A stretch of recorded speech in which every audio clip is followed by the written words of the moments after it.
बिस्मिल्लाहिर्रहमानिर्रहीम। अस्सलामु अलैकुम वरहमतुल्लाहि वबरकातुहू। कैसे हैं बच्चों आप? ये आपके उर्दू का पीरियड है। पहले दुआ पढ़ लेते हैं। रब्बी ज़िदनी इल्मा, ए मेरे रब मेरे इल्म में इजाफ़ा फरमा। तो बेटा अपनी वर्कबुक का सफ़ा नंबर 43 खोलिए। 43 जी बेटे, सफ़ा नंबर 43 पर हम आ गए हैं। ये हमने पिछले पीरियड में कर लिया था। आज हमें क्या करना है? तस्वीर के बारे में चंद जुमले लिखें। सवाल क्या है? तस्वीर के बारे में चंद जुमले लिखें। यहाँ पर एक तस्वीर दी हुई है, इसको देखकर हमें इसके बारे में चंद जुमले लिखने हैं। पहले आप मुझे बताइए कि इस तस्वीर में आपको क्या नज़र आ रहा है? एक आदमी है। वो आदमी क्या पकड़े हुए है? छड़ी पकड़े हुए है। एक बच्चा है, उस बच्चे के हाथ में क्या है? सामान। ये बच्चा इस आदमी का सामान उठा के ले जा रहा है ना, इसकी मदद कर रहा है। रोड पर है ये लोग। इसके बारे में चंद जुमले लिखने हैं। तो पहले हम लिख लेते हैं, इस तस्वीर में एक आदमी और एक लड़का नज़र आ रहा है। इस तस्वीर में एक आदमी और एक लड़का नज़र आ रहा है। अब क्या लिखेंगे हम? आदमी के हाथ में छड़ी है। आदमी के हाथ में छड़ी है। लड़का क्या कर रहा है? लड़का आदमी का सामान उठाया हुआ है। लड़का आदमी का सामान उठाया हुआ है। ठीक है बेटे, सफ़ा पलटिए। सफ़ा नंबर 44 पे हम आ गए बेटे। तारीख़ लिखिए, दिन लिखिए। क्या दिया हुआ है आपको? उन्वान अल्फाज मुतज़ाद। अल्फाज मुतज़ाद के मफ़हूम को मद्देनज़र रखते हुए कॉलम मिलाएं। नीज़ अल्फाज मुतज़ाद भी लिखें।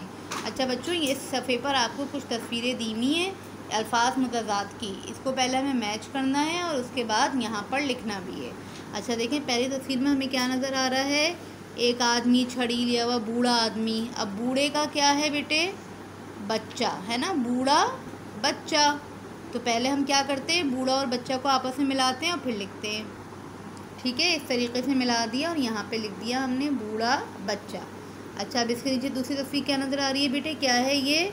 बर्फ़, ठंडी ठंडी बर्फ़। बर्फ़ ठंडे का, ठंडा। ठंडा का मुतज़ाद क्या है बेटे? गरम। ठीक है, ठंडा गरम। मिला भी दीजिए और लिख भी दीजिए। ऐसे मिला दिया और ये लिख दिया, ठंडा गरम। उसके बाद क्या है बेटे? ये एक आदमी है जो कि सीढ़ियाँ चढ़ के कहाँ जा रहा है? ऊपर। और इसका मुतज़ाद ये तस्वीर है, एक आदमी सीढ़ियाँ उतर के नीचे आ रहा है। इन दोनों को मिला दीजिए और अल्फाज मुतज़ाद में लिख दीजिए, ऊपर नीचे। ठीक है, ऊपर नीचे। अब अगली तस्वीर क्या है बेटे? जी, इसका इशारा इस तरफ हो रहा है। ये हमारा कौन सा हाथ है? दायां। और ये क्या हो गया इधर? बायां। ठीक है, इन दोनों को मिला के लिख दें। ठीक है, ये मिला दिया और लिख दिया, दायां बायां। अब अगली तस्वीर क्या है बेटे? एक डिब्बा है और ये डिब्बा बंद है। यहाँ पे एक और डिब्बा है, ये डिब्बा खुला है। तो क्या लिखेंगे? बंद खुला। ऐसे मिला दिया और ये लिख दिया, बंद खुला। अब अगली तस्वीर क्या है बच्चे? ये एक शक्ल नज़र आ रही है और ये बहुत खुश है। और यहाँ पे एक दूसरी शक्ल है और ये उदास है। खुश उदास। ये देखिए, मिला दिया और लिख दिया, खुश उदास। ठीक है, अच्छा काम था ना ये, मज़े का। साफ़ सुथरे तरीके से काम करें बेटे। जज़ाकल्लाह। अस्सलामु अलैकुम वरहमतुल्लाहि वबरकातुहू।